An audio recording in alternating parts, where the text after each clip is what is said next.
د زابل ولایت مرکز کلات د اطلاعات او فرهنګ ریاست د غونډو په تالار کې د یاد ریاست لخوا د کمپیوټر او انګلیسي شپږ میاشتنیز د کړیز پروګرام څخه 10 تنه ګډونوالو ته د فراغت مراسم نیول شوي.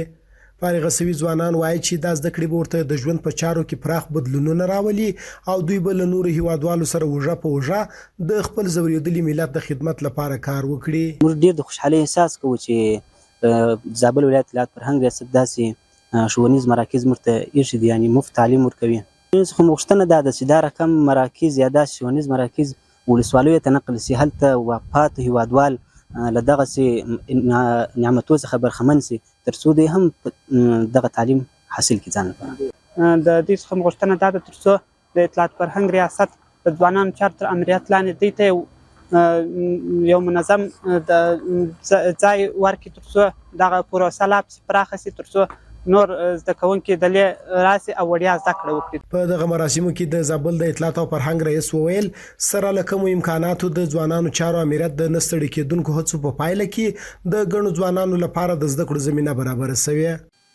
په اوسني وخت کې له عصري علومو څخه او له ټکنالوژۍ څخه بې برخې کېدل دا له پرمختګ څخه بې برخې کېدل دي.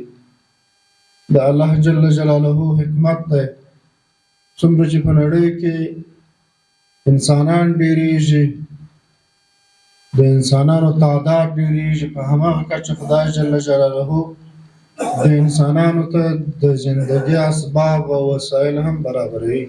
همداراز د زابل مرستیال والي فارغ شوي ځوانانو ته وویل تاسو بختور یاست ځکه هم د دیني او هم د عصري زده کړو زمینه درته برابره ده، باید له فرصته ګټه واخلئ او په تعلیم سره د افغانستان مسلمان ولس ته خدمت وکړئ. خو ډېر خوښ یم چې الحمدلله موږ او تاسې د اطلاعات فرهنګ ریاست د ځوانانو چارو امریت تر چتر لاندې دغسې ځوانان تربیه کیږي، روزل کیږي او بیا یې ټولنې ته وړاندې کیږي.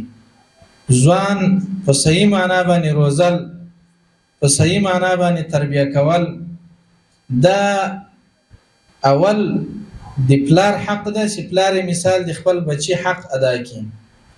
په دوم قدم کې بیا هغه د مسؤلو چارواکو حق ده چې چاته مسؤلیت ور په غاړه کې ورلوېدلی وي هغه باید صحیح طریقه باندې ادا کړي.